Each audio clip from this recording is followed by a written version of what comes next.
All right, folks, we are back here on WLTH 1370 AM. I am Scott Cannon. On the phone is the Rev, who isn't in the studio Hey, right now.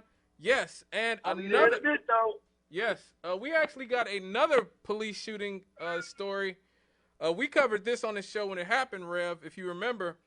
Uh-huh. The officer was cleared who shot Ma'Khia Bryant. Did you remember that? Yeah, I remember that. The two girls were fighting. He came up Yeah. and I Yeah, remember that one. right. Let me give some context to the audience. The Columbus police officer who shot and killed 16-year-old Ma'Khia Bryant last year has been cleared of any criminal wrongdoing. Ohio prosecutors announced on last Friday, she was killed last April by a Columbus police officer, Nicholas Reardon, as she swung a knife at another young woman, just seconds after pushing another young woman to the ground.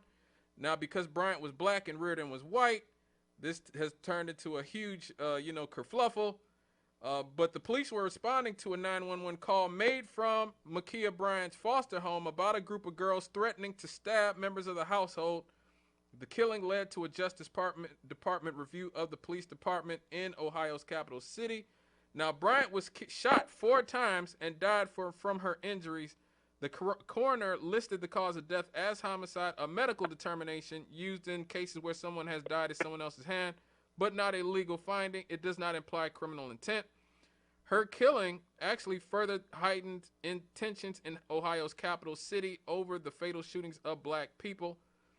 Now, the woman that Bryant was attacking, Shianta Craig, had formerly lived at the home but returned to argue with her that day, according to Craig's statement.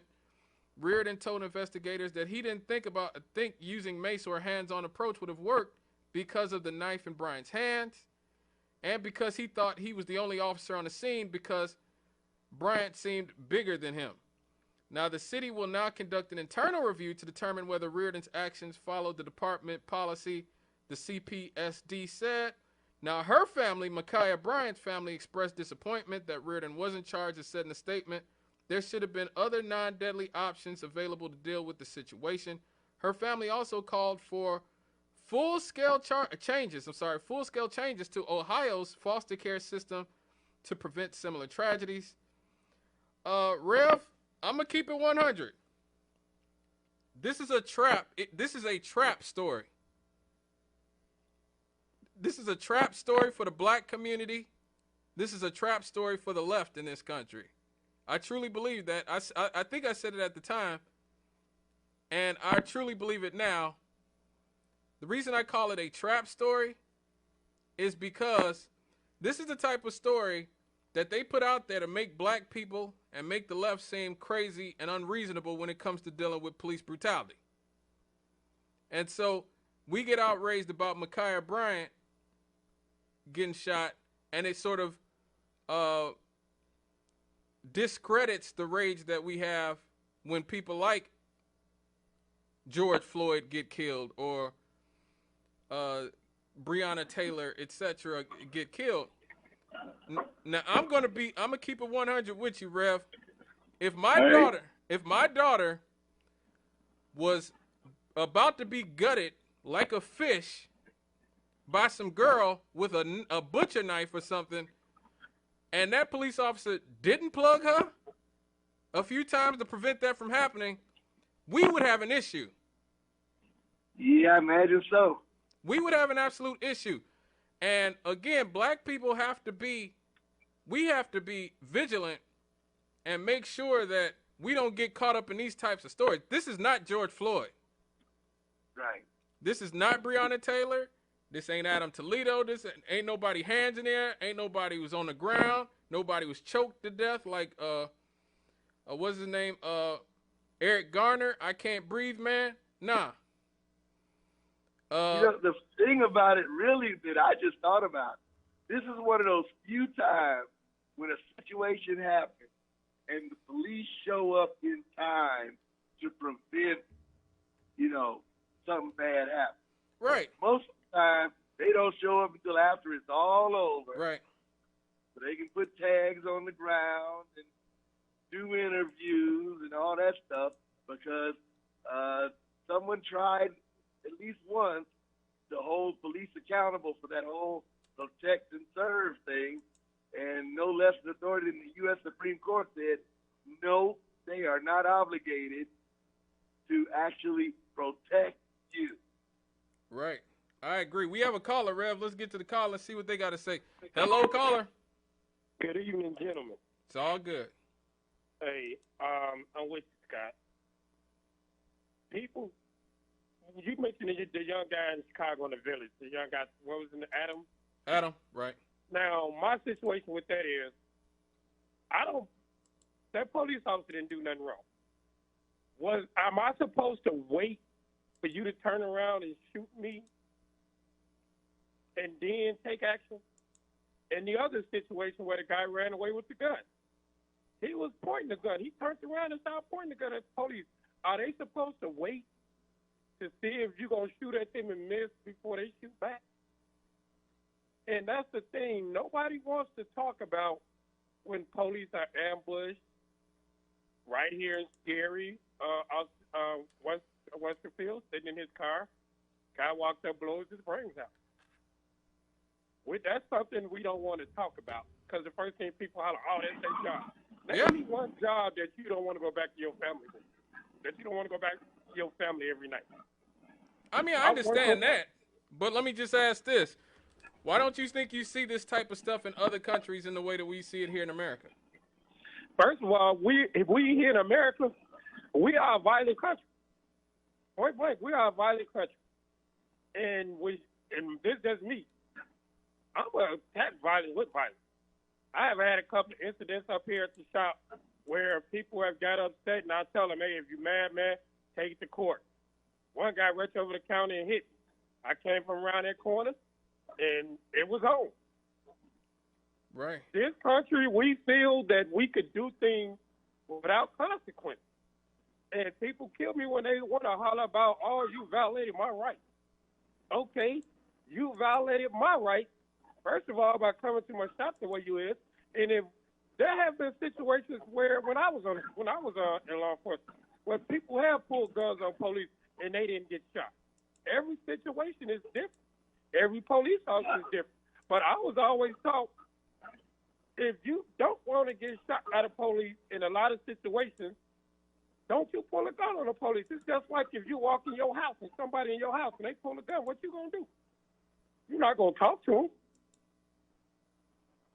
Oh. And in a lot of these situations where people are shot, and I'm not saying every situation, there's a bunch of dirty police out here. There's dirt in every job. I don't care if you the police, the mechanic, or the pastor. Right.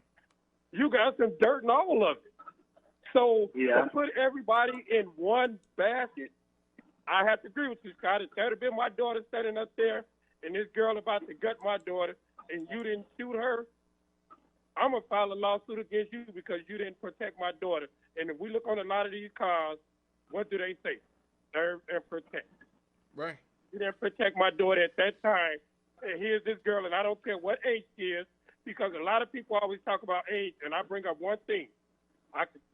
Let's talk about his 13-year-old, 11-year-old in Chicago, Robbie Yummer Sanders. The boy had more murders under his belt by the time he was 13. So age ain't nothing but a number. Y'all have a good day. All right, now. All right, Rev. He right about that one. Yeah, I agree. Like I said, we have to be careful about these types of cases. We have to. One thing he said, I agree with. Each case is different. Okay, we can't lump in Ma'Khia Bryant with George Floyd. She ain't George Floyd.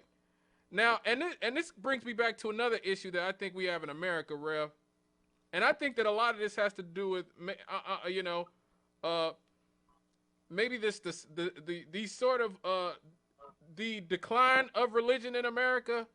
But Americans, at least in our generation, our time, seem to be incapable of just understanding that sometimes things are tragic, things are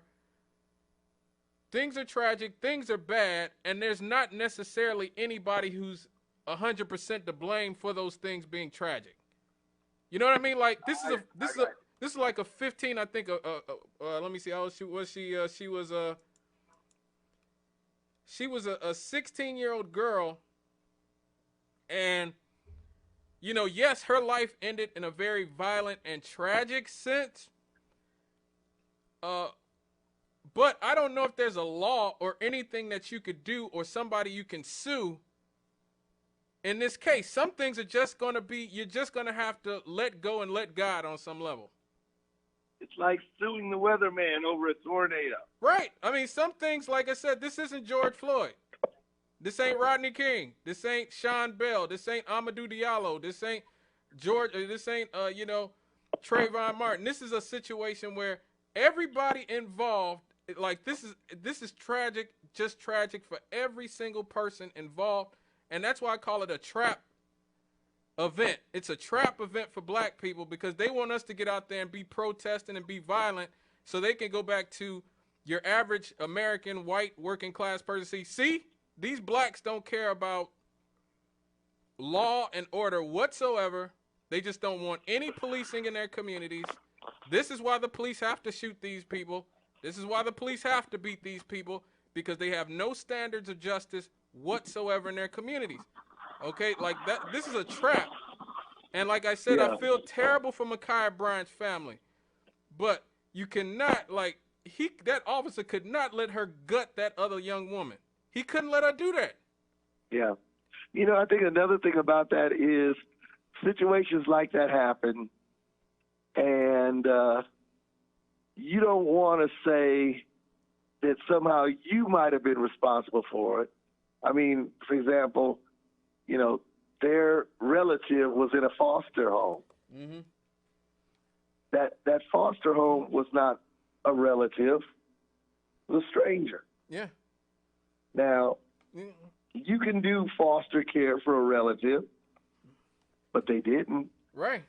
They let a stranger take care of their child. Right. And she ends up dead. Right. And that's absolutely tragic. Oh, I see you coming in the door right now. I see you coming through the door right now. Let me get this other caller's on the phone right now.